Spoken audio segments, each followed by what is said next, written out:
Behind you on your screen, you have beautiful Durham Cathedral. Yeah. Um, what is it for you? And obviously, you grew up here. What is it that makes the Northeast special? Uh, Steve, it's the cliched answer, I guess. It starts with people. We've just got brilliant people in this region. Got some, brilliant ingenuity in the region and creativity and resilience. And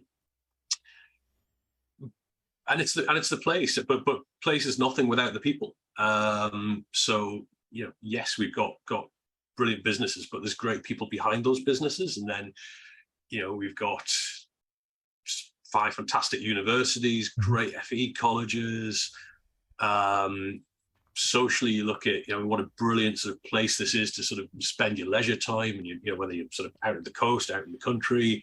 Nighttime economy is fantastic. So I genuinely don't think there's a better region of the UK to, everything that people talk about: live, learn, work, and play. I mean, it's yeah, but it's about people first, and then place. But when you put those two together, that's gold dust. Then, yeah. Yeah, I must have with I was in town on Saturday, and it was just I was amazed at how busy it was.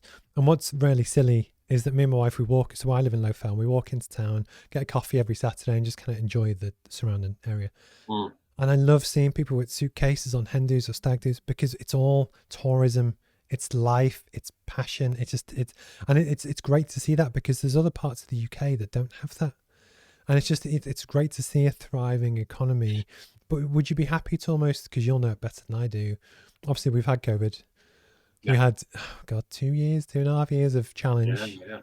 How have you felt the region was both impacted and also started to recover? I know it's a deep question, so you don't have to answer all of it. But No, it's fine. It's a really important question. We went into the pandemic with inequalities both in the economy but also in society when you compare this region to other regions of the UK. And the pandemic obviously didn't help with any of that. And therefore it's made it harder for our region to come out of the pandemic economically and socially. So all those gaps, all those inequalities that existed when we went in, they're still there now. Most of them are probably wider than they were before. Mhm. Um, Again, if you look at on a day-to-day basis how the region kind of stepped up. Again, this conversation is obviously a lot about business and about what business does, but we had businesses across the Northeast that, I'm trying to avoid using the word pivot because everyone was talking about pivoting during the pandemic, but sort of switch their manufacturing processes to go from manufacturing widgets to manufacturing PPE or hand sanitizer or whatever it was.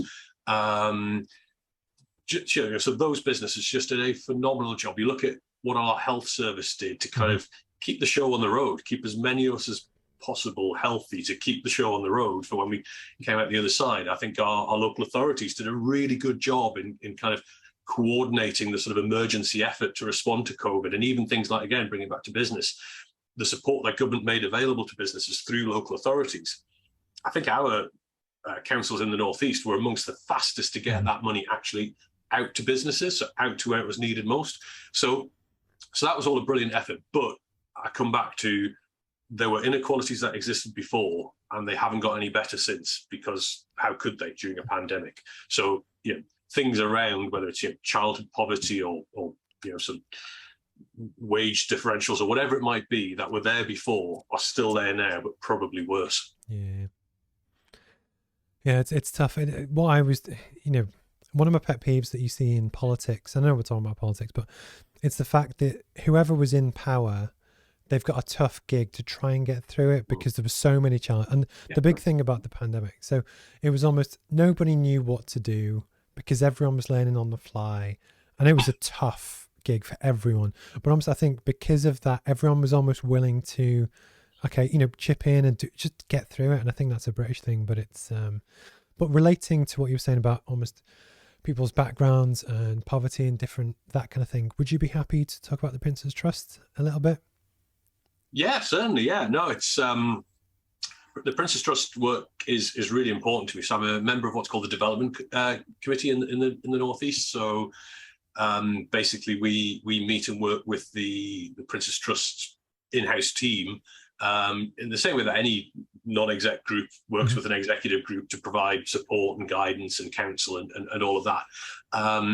but it's a genuine privilege to be involved with the Princess Trust, because it does. I don't know if you saw the awards ceremony that was televised just last week, where Ant and Dec, who are sort of Princess Trust ambassadors, hosted that in London. But I'm very lucky in this role, along with my fellow trustees, to get the chance to occasionally meet some of the young people who the trust has supported with.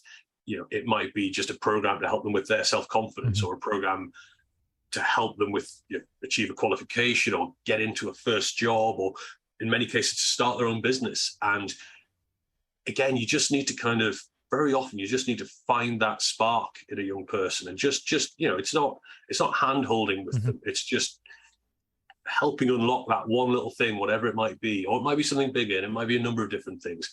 But the trust makes all sorts of kind of interventions and works with young people to really help them achieve their full potential in life, and it's just so incredibly rewarding. And as I say, nothing better. We had a celebration event in the Princess Trust Centre in Newcastle a few weeks ago, and the building was packed. I mean, it was packed to the rafters. It was great, post-COVID, and everything was sort of safe and all that. But it was packed to the rafters, and we had a number of young people who just set up sort of stalls, selling and promoting their wares and talking about the businesses that they'd started. And it was just life affirming. I mean, genuinely, it was just inspiring to come away from that just thinking, wow, we've got to do what we can to help these young people achieve their full potential.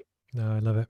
And it's one or two different decisions, and I could have took some of the, a lot of people have different backgrounds. Some left school or whichever, but the one thing that almost gets me is that again, going back to the education system, it's almost where if you drop out of school, that's it.